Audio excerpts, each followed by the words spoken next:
see. The man started. Oh, hello, folks. Hi.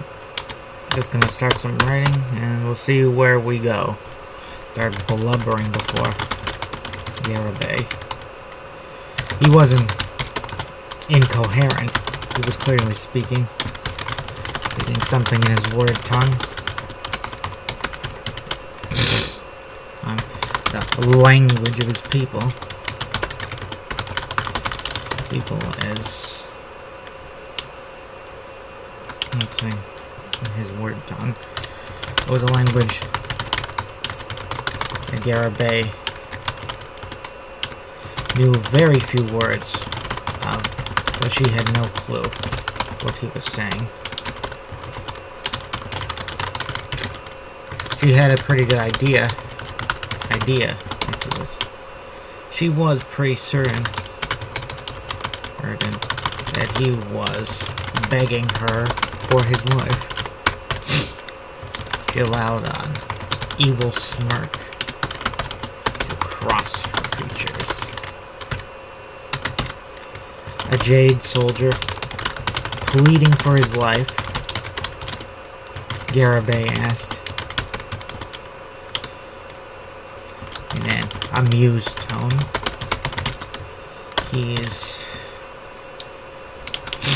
That's clearly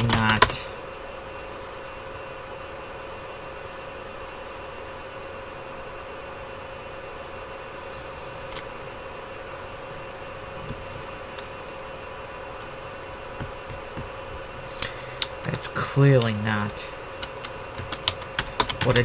how a jade warrior. That's clearly not how a jade warrior is supposed to act. The man continued blubbering. Garibay decided to waste.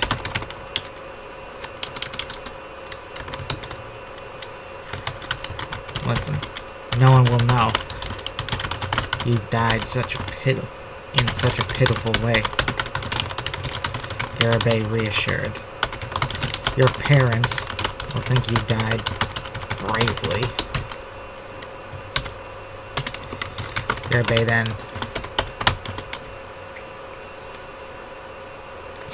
slammed the man's head against the nearest wall till the back face first, till his face was matted and blooded. Seemed almost flat and made skinless.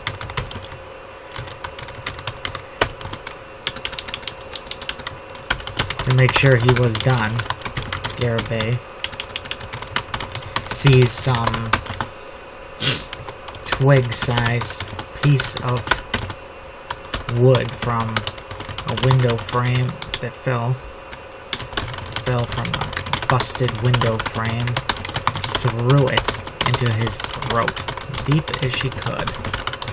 It disappeared completely.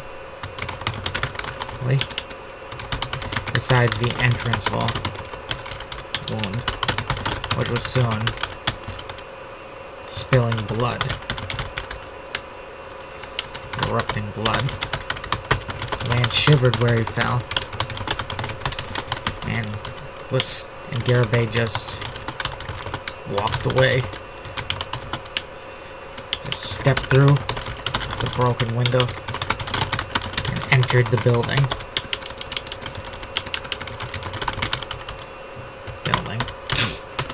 Garibay headed to the next corridor, and she came upon a trio of jade. She threw some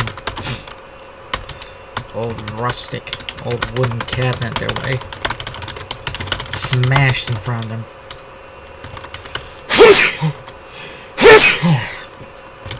Ground in front of them.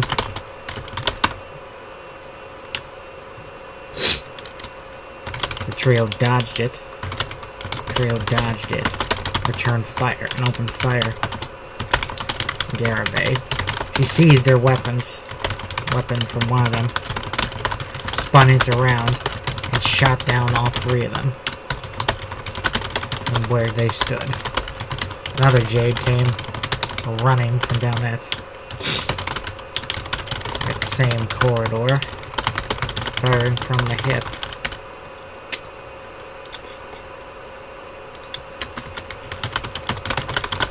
For reference, firing from the hip is like,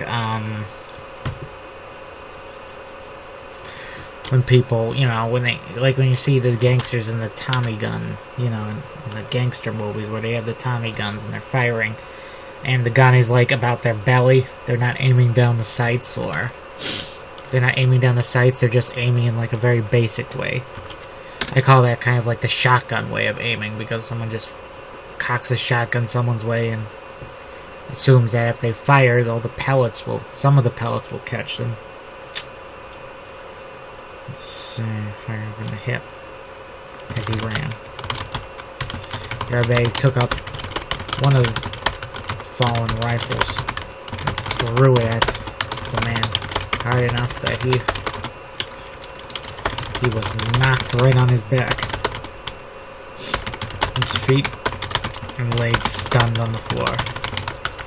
He was unconscious when Garibay closed the distance.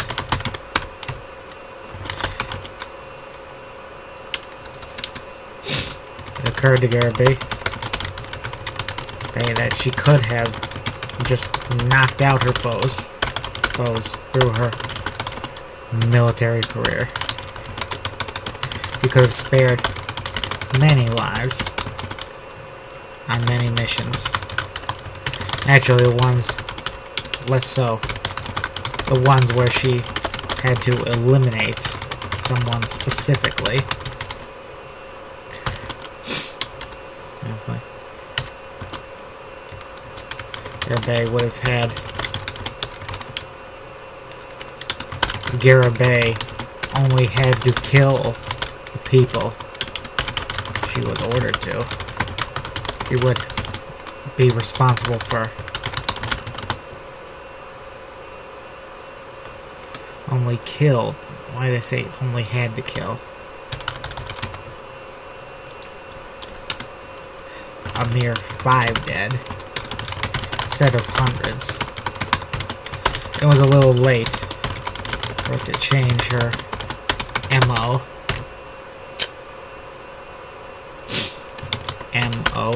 Did I put dots in there? I don't know. A little late for her MO.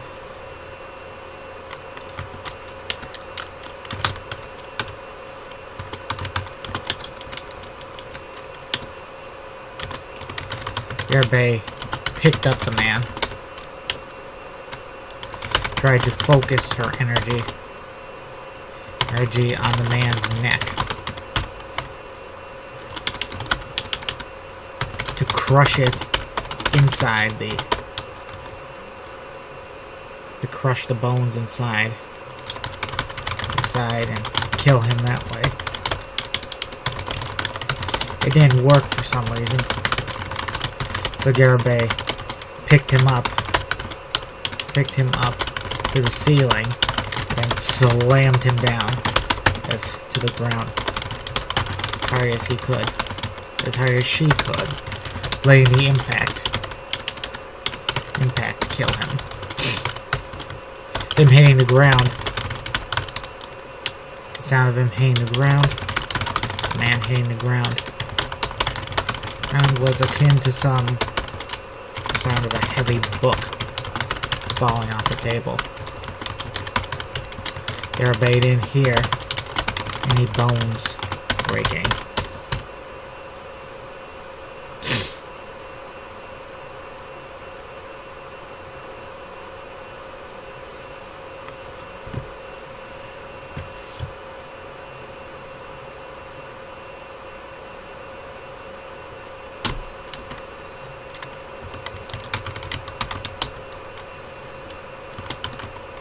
Took stock of her power. Let's see. Stock of her power. She felt like a bit drained. She had definitely exerted herself. But she still had some reserve of strength. She continued forward. I can go on, Arabe reassured herself. Her battery wasn't as great as those of some, of many others. Her battery of power wasn't great. Let's see, so that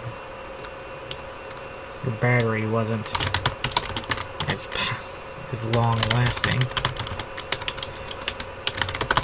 as those of some superhumans, but she wasn't a lightweight. If she was, she wouldn't have gotten this far in her life. She wouldn't have gone this far.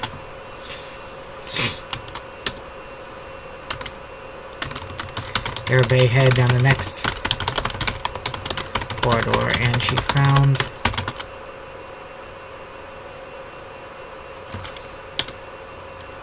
some more jade lying in wait. He threw them through the nearest windows and dropped them to the floor, where they were finished off by pieces of window glass and wood she picked up with her mind and stabbed them viciously with.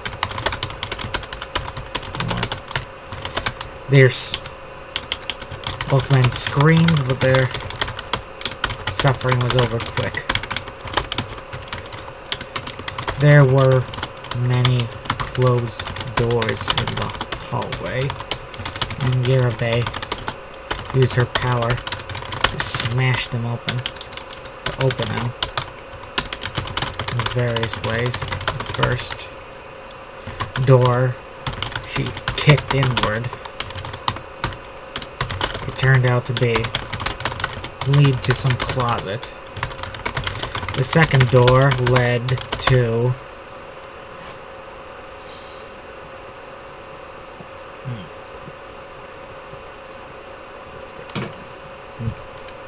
what looked like an empty classroom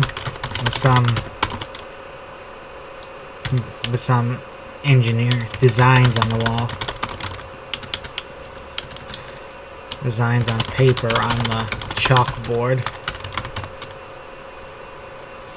denoting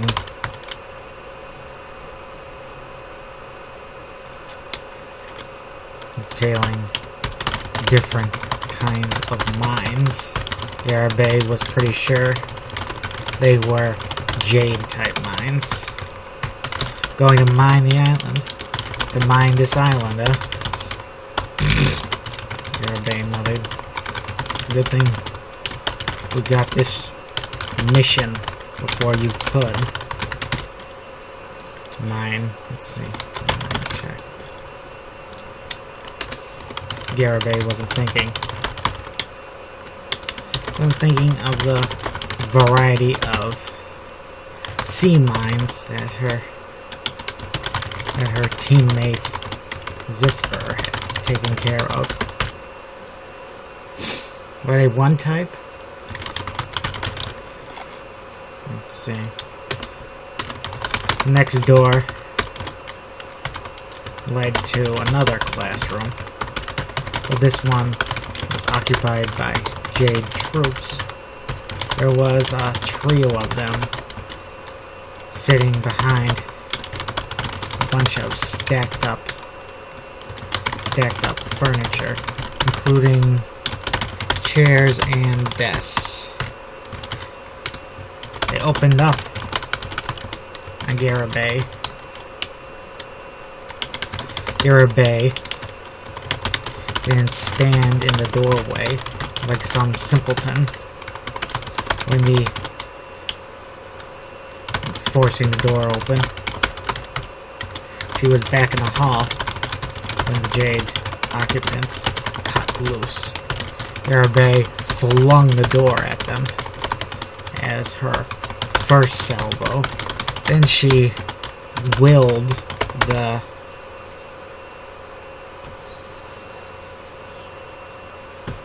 let's see.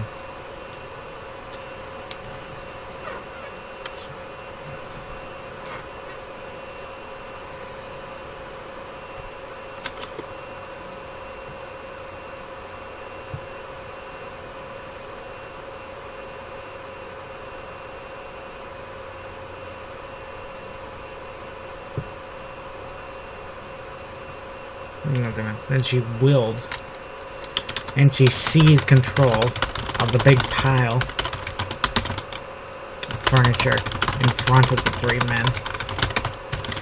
She forced it to the nearest wall without any mercy, feelings of mercy toward the men using it as cover. Naturally, they went forced to the wall with the pile.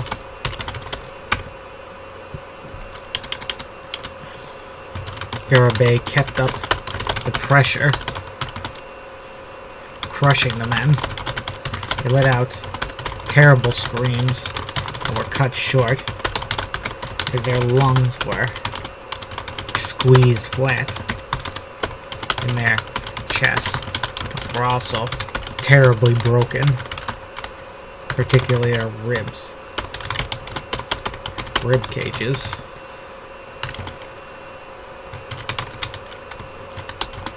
They didn't linger in the room for long.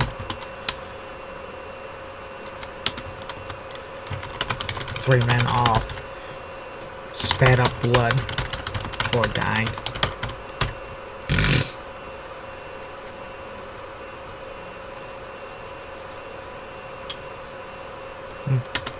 Garibay didn't linger in the room, after the men were dead.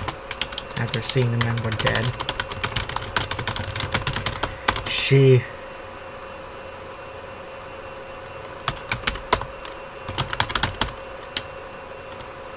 kept moving.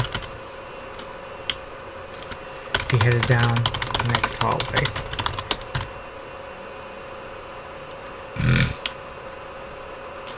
She checked the other rooms.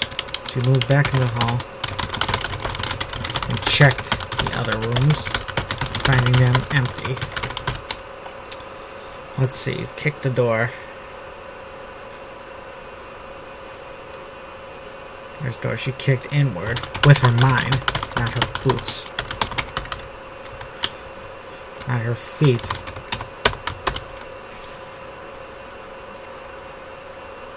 Foot. Usually people kick with one foot. I've never seen someone kick a door with one foot. I've seen a person kick someone with 2 feet. Seems kind of like a risky venture to like jump through the air and kick someone in the chest like that. It kind of leaves you vulnerable, I think. Especially if you fall. You know, a fall from any height could break a bone. And what if you landed badly? What if you landed on your spine? Spine. Did I say she could break spines? I don't know. Garibay thought of home again.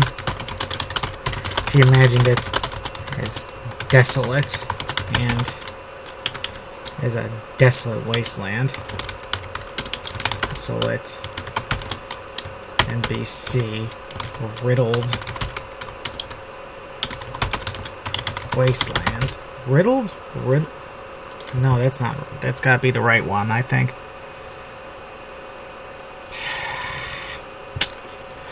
Check it myself later.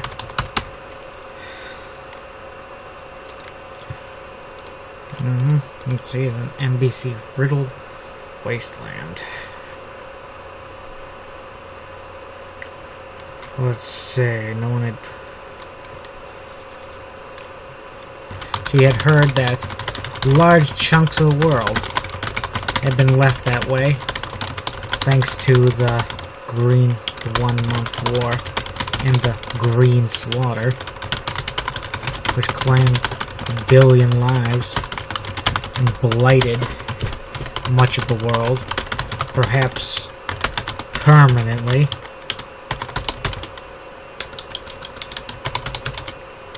Garibay didn't think.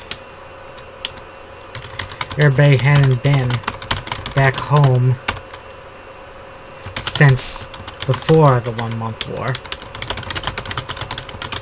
Was the green slaughter capitalized?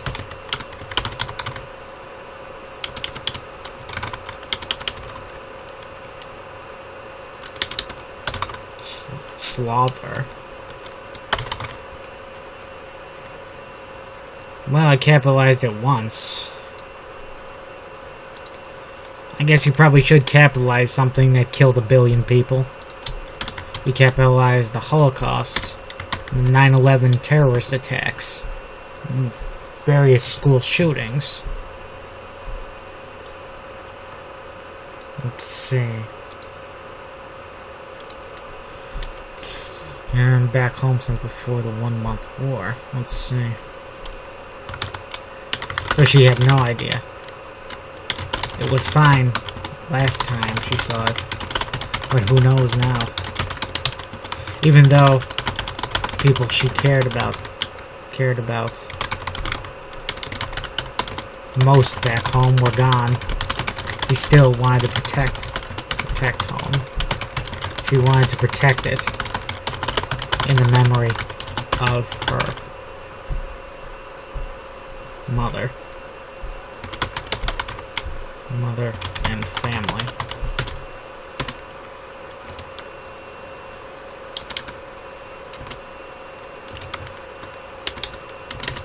Garibay got around the corner, and found more jade to slay. He threw them through windows and doors adjacent to them, and got her power draining further. Garibay had no idea that things would in a short time go very south. Let's see. But wasn't worried. Yep. Let's see. This was a fun and challenging chapter, right? And this is the end of the chapter. I think it was 30 pages in total, but I'm not sure. It might have been much more than that. It's shocking how you lose track of time. Some writers, chapters can be like 1 word to them, or 1 page, but not here. Not for me. Anyway, have a nice day, folks. Good luck on your projects. I wish everyone to succeed beyond their wildest imaginations.